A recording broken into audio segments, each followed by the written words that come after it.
falta a nós todos, de modo geral, às vezes, é exatamente esse gosto de indagar, esse gosto de pesquisar. Quer dizer, eu acho que educar é pesquisar também, não é buscar, é procurar.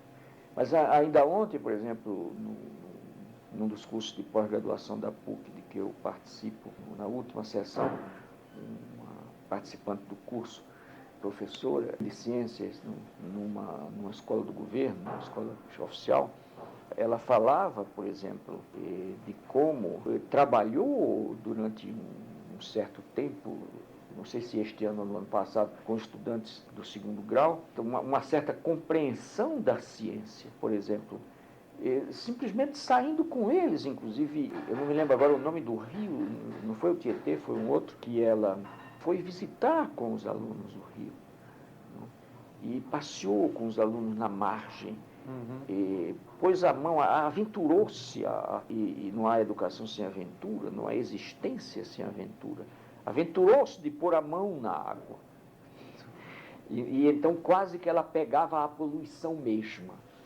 da água do rio. E os alunos também curiosos, olhando, sentindo aquele cheiro horrível. E então ela começou com eles a pesquisar a razão de ser da morte daquela vida que havia no rio antes. Não havia mais peixe, não havia mais nada, só havia fedor, não? E poluição. Passaram algum tempo pesquisando isso e encontraram, localizaram. É claro que ela já sabia, mas ela não se antecipou.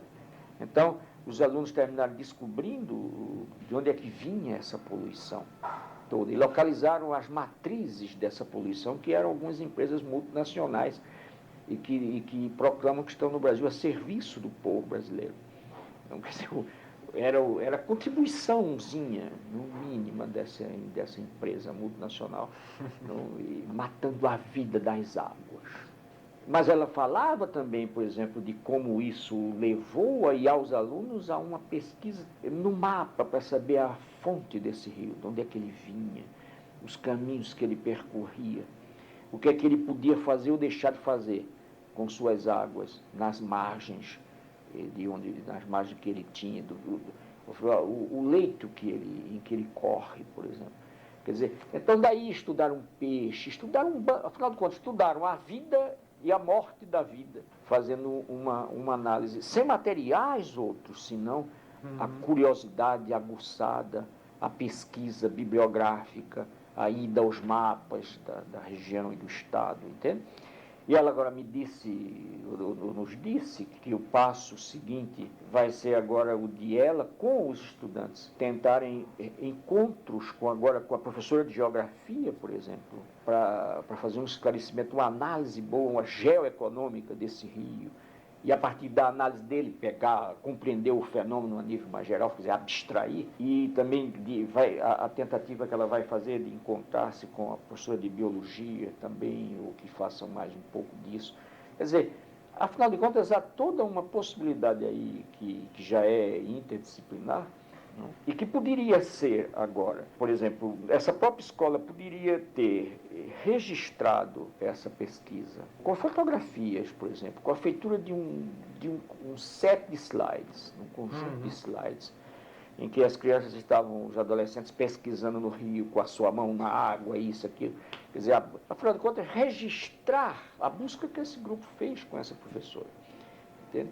Não no sentido de amanhã passar esse esquema ou esse conjunto de slides a uma outra turma para que a outra turma não faça mais nada, entende? Porque só veja a pesquisa. Mas era o registro de uma prática, de uma experiência, sobre que se poderia entrar agora aí, por exemplo, a professora de língua portuguesa. Né? E por que não? A professora de língua portuguesa poderia agora trabalhar com essa equipe em torno de como fazer um texto sério, rigoroso, trabalharia ao lado da professora de ciência, da professora de geografia, por exemplo, e ver como era possível que esses jovens fizessem uma espécie de relatório sério. Era assim que eles iriam começar aprendendo uma certa rigorosidade da linguagem escrita, por exemplo, para fixar a sua prática, a sua experiência, aquele momento da sua pesquisa. Entende? Esse relatório, porque não esse relatório funcionar amanhã como um textinho a ser lido por outras turmas de outra área, de outra região, da mesma região, entende? Como testemunho de um comportamento científico, afinal de contas, entende? Quer dizer, eu acho que essas coisas poderiam estar feitas. Talvez se possa dizer, mas isso é sonhar muito, entende? O professorado está completamente desinteressado, quer dizer, eu não diria isso, eu acho que o professorado está magoado, claro, o professorado está ferido, quer dizer, se falou durante muito tempo que ensinar é sacerdócio, entende? Eu já me referi a isso num desses diálogos nossos, é sacerdócio contanto que o professor não reclame a sua exploração. Não, eu acho que se um governo começa, mesmo sem ser um governo revolucionário, que não é tão fácil existir, não assim, sobretudo num país que não fez a revolução, entende? Mas um governo corajoso, um governo medianamente sério, eu acho que ele pode desafiar, estimular, convidar o professorado, desde que o professorado, inclusive, também descubra que pode pensar, que pode propor, que o estudantado também pode propor, pode pensar, pode discutir. Eu acho que é possível pensar nisso, né?